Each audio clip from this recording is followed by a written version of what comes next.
Hello students, welcome to 4Pi Academy. This is Monica Srivastava. Here is our lecture number 5 of class. Hello students, welcome to 4Pi Academy. This is Monica Srivastava. Here is our lecture number 5 of classical mechanics. As you all know, in previous lectures, lecture number 1, 2, 3 and 4, we have discussed about Lagrangian equation of motion, constants, the types of constant and the types of coordinates. So from the basic we are just moving ahead, and now today's class is all about Hamiltonian. So Hamiltonian mechanics, what is Hamiltonian mechanics, how we can use it in the classical mechanics frame, and how it is different from Lagrangian, and how to form a Hamiltonian for any equation of motion. So we'll discuss all these things in this lecture. So students, let's start. Now from the history, I have brought here something for you guys. William Rowan Hamiltonian, who gave the concept of Hamiltonian or Hamilton mechanics. He was born on 4th of August 1805 in Dublin and died on 2nd of September 1865 at Dublin, and he was a physicist, known physicist.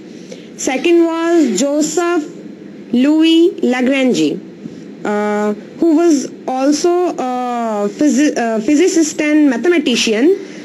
He was born on 25th of Jan 1736 at Turin and died 10th of April 1813 in France.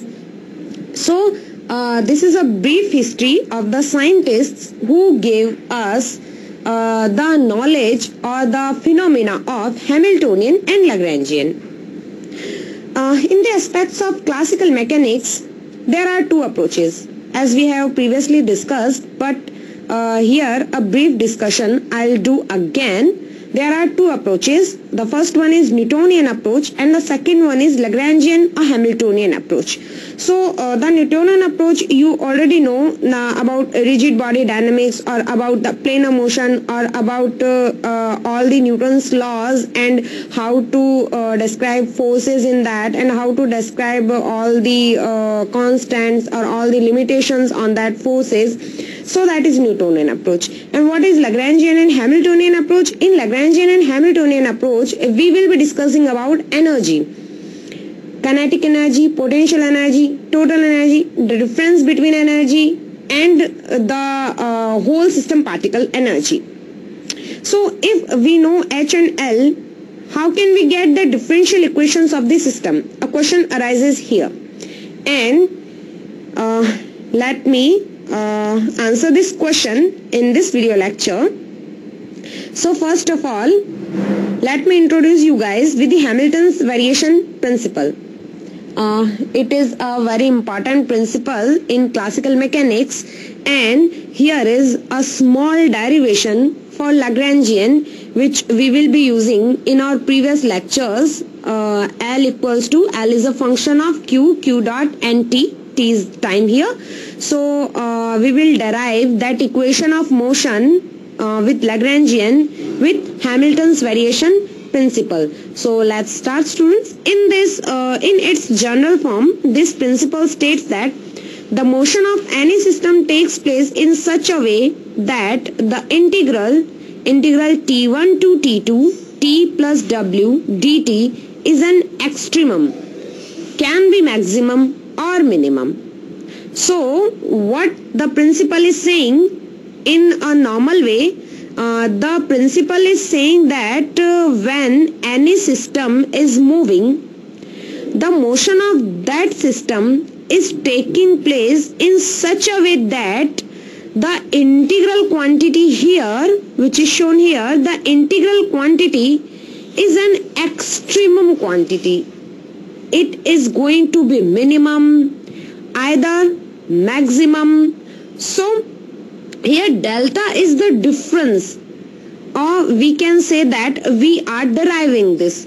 So we can write it in one line form as delta integral t1 to t2 t plus w dt equals to 0. Here W is work done by all the forces acting on the system and T is kinetic energy of the system. So what we have left with, we have integral T1 to T2 delta T plus delta W dt equals to 0. If the forces are all conservative, see guys, when the forces are conservative, we will not consider kinetic energy. We will consider only its potential energy, and the potential energy should be regarded to the system. The type of system decides the type of potential energy or the expression of potential energy, I would say.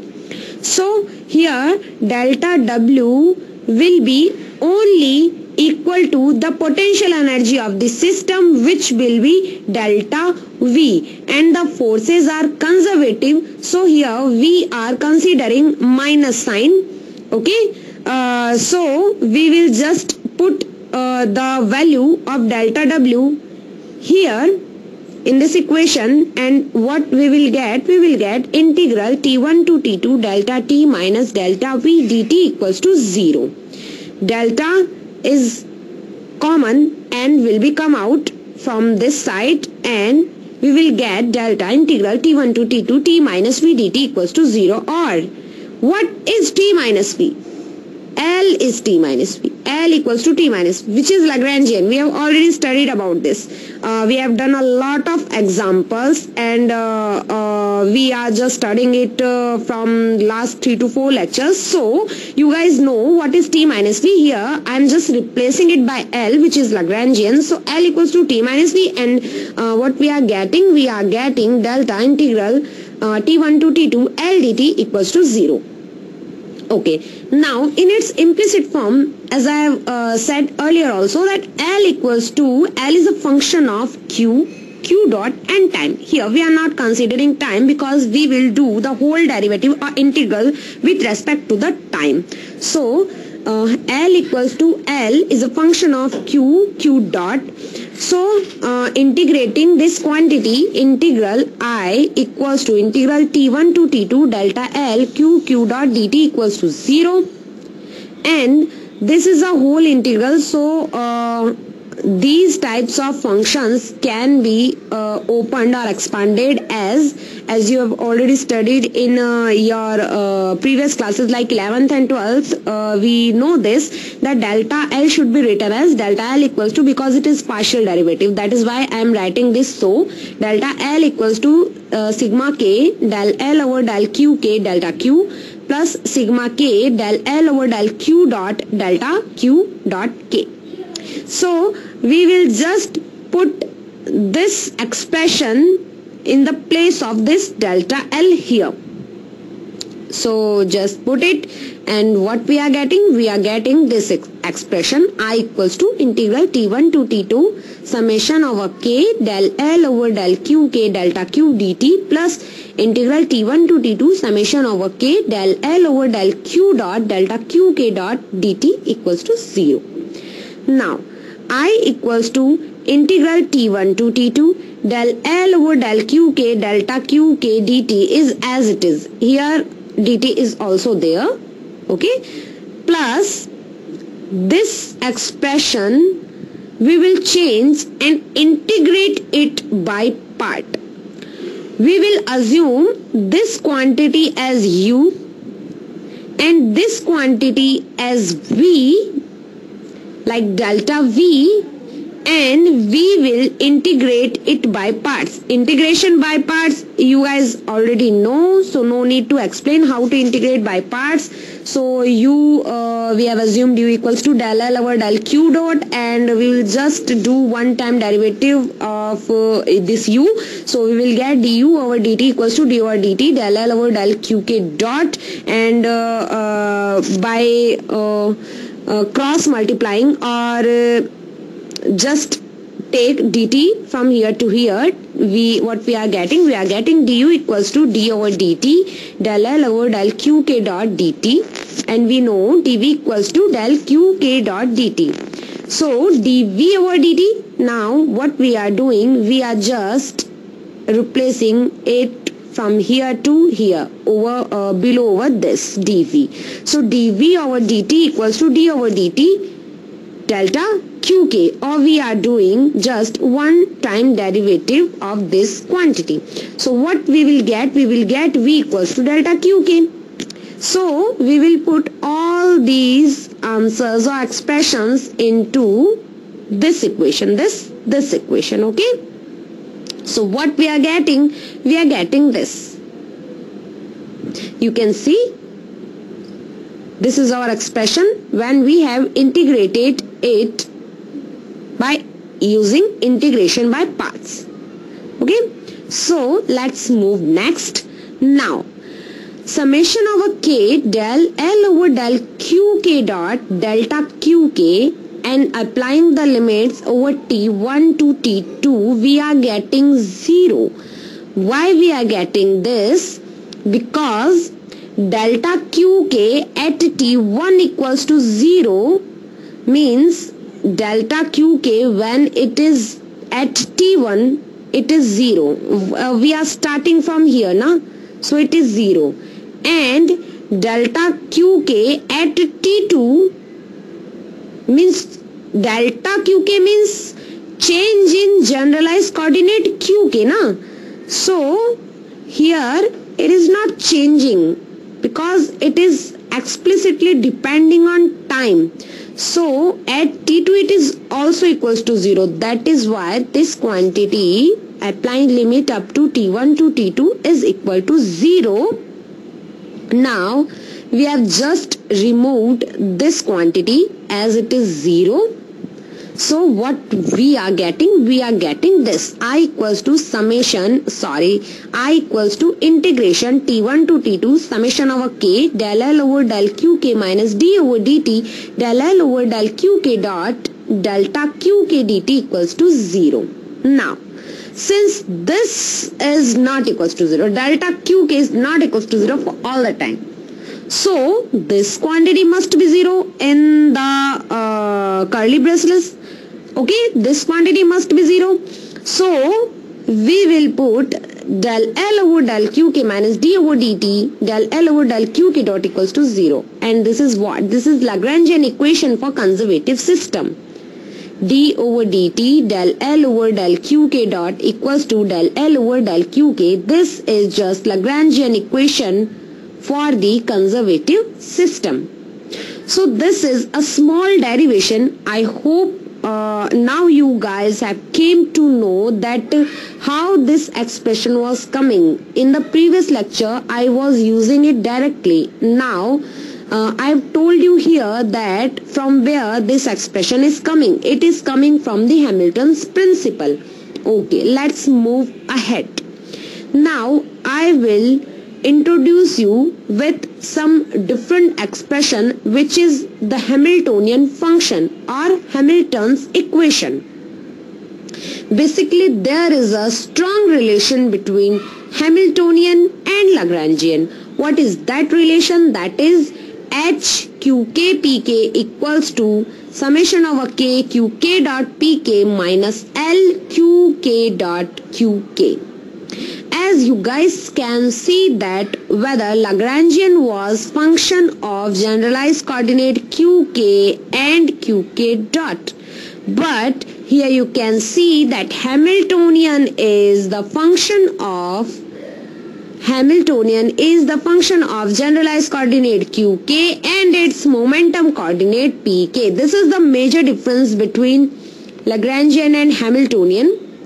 There is another difference, which is we can consider L equals to T minus V, the difference between kinetic energy and potential energy, and we can consider H equals to T plus V. The total energy of the system is Hamiltonian. Okay, so these are two major differences, and this expression you guys have to learn right now because this is very important function, and on the basis of this function, on the basis of this equation, there are numerous questions which have already come in JEST exams, CSIR net, GRF exams, GATE exams, and it is the current topic for the makers of these papers. So you guys have to learn this equation. Now consider simple systems such that kinetic energy T is a homogeneous quadratic function of qk dot and V is a function of qk's only. What we are considering? We are considering kinetic energy is a function of qk dot and potential energy is a function of qk. Okay. Now we will get pk equals to del T over del qk dot, because kinetic energy is a function of qk dot only, and which will be equal to, because we know that del L over del qk dot is used to be pk, is used to be equal to pk. Okay, we have learned it in previous lectures already. So pk is equal to del T over del qk dot, and which should be equal to del L over del qk dot. Now what we already know that L equals to T minus V, and T is a function of qk dot, and V is a function of qk's only. So what we will do, we will just open it up and put the value here. So what we get is summation over k qk dot del T over del qk dot minus L qk dot equals to h qk pk. What I am doing here, I am just putting this value of pk here in this equation. Okay, so we are getting this equation. Okay, please don't confuse. Okay, now what we are getting, by solving this equation, we are getting this expression. It's simply amazing. What we are getting? We are getting summation over k qk dot pk equals to 2t. Okay, is that clear? It is a very good result. Now from Euler's theorem, what is Euler theorem? Euler theorem can be written as a function f(x) of degree n in the variables xk, like x1 del f over del x1 plus x2 del f over del x2 plus x3 del f over del x3 plus and so on plus xr del f over del xr equals to nf. So summing all the parameters and summing all these x1 x2, we are getting summation of r equals to 1 to n xr del f over del xr equals to nf. Now let's suppose f is any function like f equals to 3x1 k cube plus 4x2 whole cube plus 7x3's whole cube and all that. So what we will get from this expression, we will get summation over k equals to 1 to 3 xk del f over del xk equals to 3f. The same we are getting like if t equals to 3q 1 dot square plus 5q dot 2 dot square plus 9q 3 dot square. So we can write down it as this, like what we will get, summation over k equals to 1 to 3 qk dot del t over del qk dot equals to 2t, and when we will check this expression, we will find it true.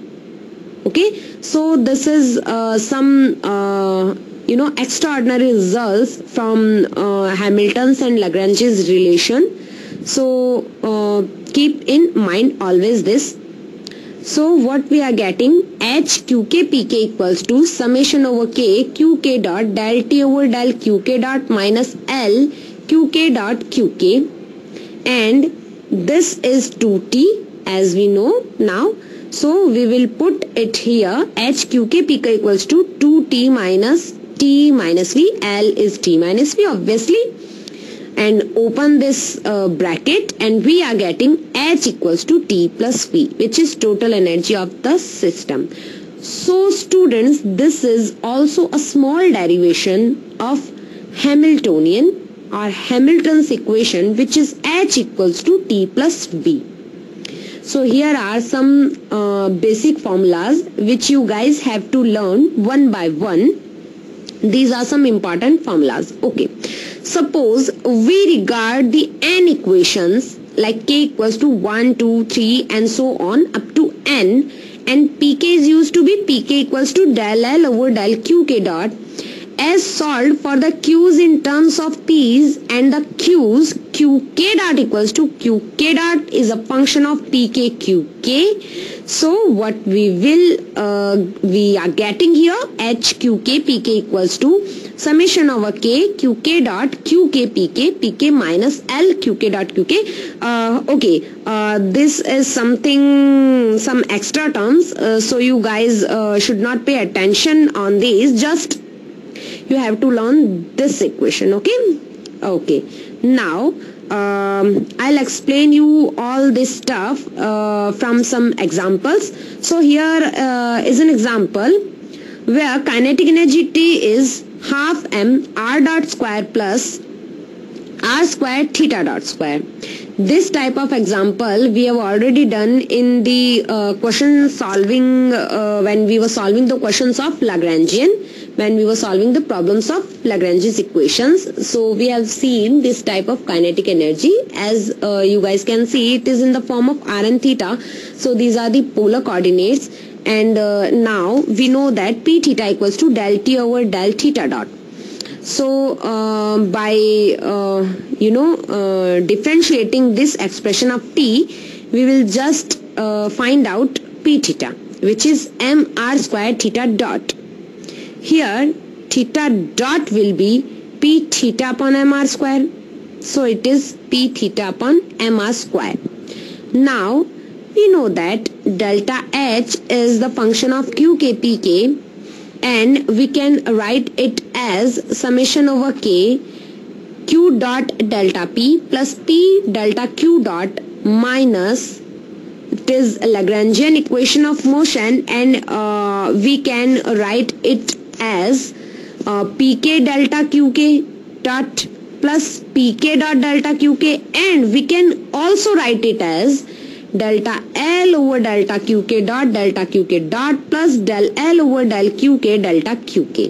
Okay, so we will put all these quantities here. Some quantities will cancel out and some quantities will be rest here, and what we will get delta H equals to summation over k qk dot delta pk minus pk dot delta qk.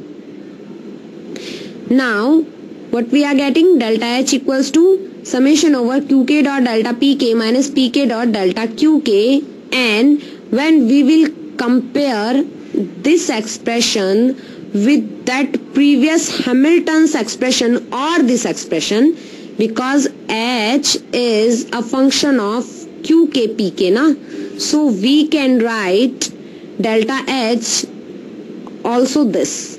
Okay, this is also true and this is also true. This term we have derived with the derivation from here, and this term is that we already know. So we are comparing, and what we are getting, that pk dot is equals to minus del H over del qk here, and qk dot is equal to plus del H over del pk here. These are some more exciting expressions which you guys have to learn, and remember these equations always. These are Hamilton's canonical equations of motion. Okay, these are Hamilton's canonical equations of motion. Now we will do some examples and wind up this lecture. Example number 1 is one-dimensional harmonic oscillator without damping. What is one-dimensional harmonic oscillator? We have discussed in previous lecture also that now we know the Lagrangian of one-dimensional harmonic oscillator. Without damping means, if let me consider there is an oscillator, it is oscillating from here to here. Okay, no, this is not a spring. From a rod, a bob of mass m is attached and it is moving from here to here like a pendulum. So this is a simple harmonic oscillator. Okay, without damping means after some time it will not stop. it is continuously oscillating. There are no damping forces. So this is the example of one-dimensional harmonic oscillator without damping. In these types of systems, we will get kinetic energy by usually the expression half mv square, and potential energy by harmonic oscillators energy, which we are considering half kx square. And now we will have to extract the Hamiltonian or Hamilton's principle or canonical equations. So H is T plus V. Just put the values of T and V. Now we know Px equals to del L over del x dot. So x dot, we are getting x dot equals to Px upon M, and just put the value of x dot here. So what we are getting? We are getting H equals to P square upon 2M plus half kx square. And now we will derive canonical equations from the Hamiltonian. So we know Qk dot equals to del H over del Pk. So we will get x dot equals to del H over del Px. What we are getting? Px over M. And we know Pk dot equals to del H minus del H over del Qk. So we are getting Px dot equals to minus Qx. So we are getting Px equals to Mx dot and Px dot equals to minus Kx. But what now? These two are the same now, because Px dot also is equals to Mx double dot. Okay, so Kx equals to minus Mx double dot. So Mx double dot plus Kx equals to 0. So this is Hamiltonian equation of motion. It is your first example, the simplest example I have brought here for you guys. Now example number 2. Particle in a central field. Particle in a central field problem we have already done in Lagrangian also. Now we will do the same for Hamiltonian, and we will derive here the Hamiltonian equation of motion and the canonical equations or expressions. So now you know that what is kinetic energy of this system and what is potential energy of this system, as we have already discussed it.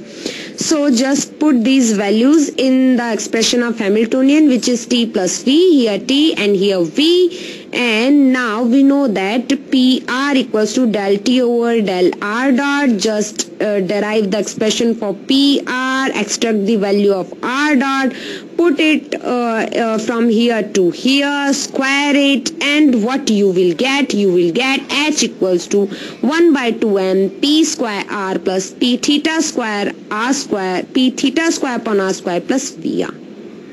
Okay.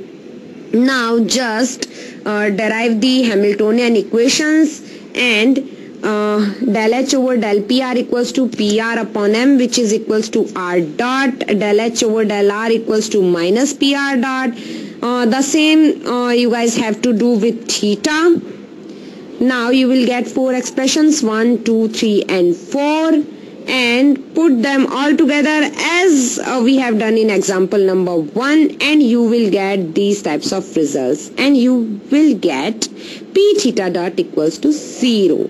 If minus P theta dot is equals to 0, then now you guys know about conservative quantities now. So here P theta will be conserved quantities. Okay, always remember. Okay, the last 2 equations yield the constancy of angular momentum. P theta equals to constant, and M square theta dot equals to ML. As I have told you recently that P theta will be conserved quantity, so P theta will be constant here. From which the first 2 gives mr double dot equals to P dot R equals to ML square upon R cube minus del VR over del R for the radial equation of motion. Okay, now there are some observations for Hamiltonian and Lagrangian both. If L doesn't depend explicitly on Q, then del L over del Q dot equals to 0, and d over dt del L over del Q dot is also will be equals to 0, obviously.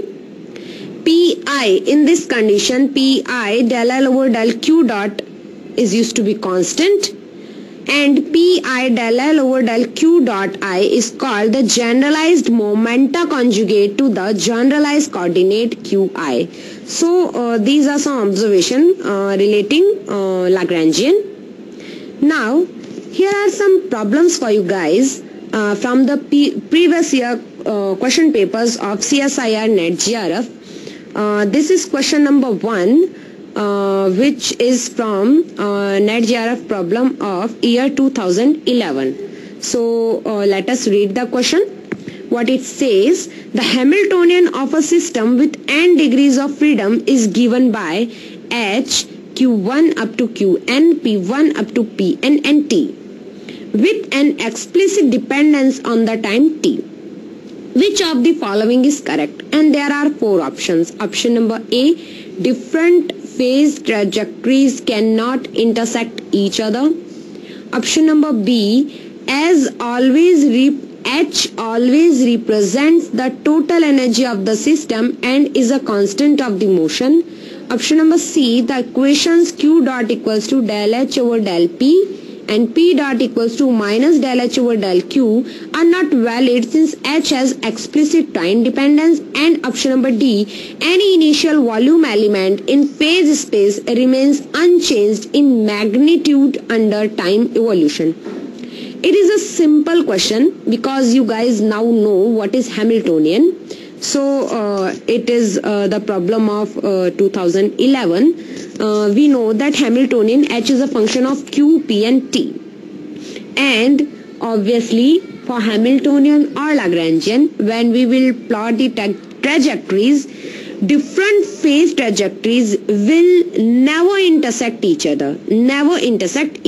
So here option A will be the right one, and all the B, C and D are the wrong answers because H always represents the total energy of system, yes, and is a constant of motion, no. H is not always a constant of motion, so B will be wrong. The equations Q dot equals to del H over del P and P dot equals to minus del H over del Q are not valid since H has explicit time dependence, no, because these are already valid. Any initial volume element in phase space remains unchanged, no, it can change in magnitude under time evolution. So there are some other results which when we will talk about advanced classical, then we study all these. So these 3 are the wrong options and option A is the right one. Second question is, this is from the problem of NET GRF June 2012. If the Lagrangian of a particle moving in one dimension is given by L equals to x dot square upon 2m minus vx, the Hamiltonian is, and there are 4 options. Now you guys can do this problem very easily because you know the relation between Hamiltonian and Lagrangian. Here Lagrangian is given and Hamiltonian is asked. Vice versa can be question is formed. The question can be formed vice versa, that Hamiltonian can be given and Lagrangian can be asked. So L equals to x dot square upon 2x minus vx here na. So since we know that H equals to P x dot minus L, what you guys have to do, just put the value of L here and do some translations like del L over del x will be equal to px. You do this, put it equals to px and you will get x dot equal to xpx or pxx, and you will put the value of x dot here and you will get h equals to px x dot minus x dot square upon 2x plus vx, and by just summing over it and solving this expression, you will get h equals to px square x by 2 plus vx, which is here in option number A. So our option number A will be the right option. So this is a very easy question. In the next video lecture, we will do some more questions of Hamiltonian and Lagrangian. so that you guys can know much about Hamiltonian and how to solve the questions. Okay, if you guys are liking the contents of my videos, please provide your review and what advancements and suggestions you want to give for betterment of these videos. Please give that in the comment section. You can leave a reply. Please ask questions. Okay, and thank you for watching. Keep studying.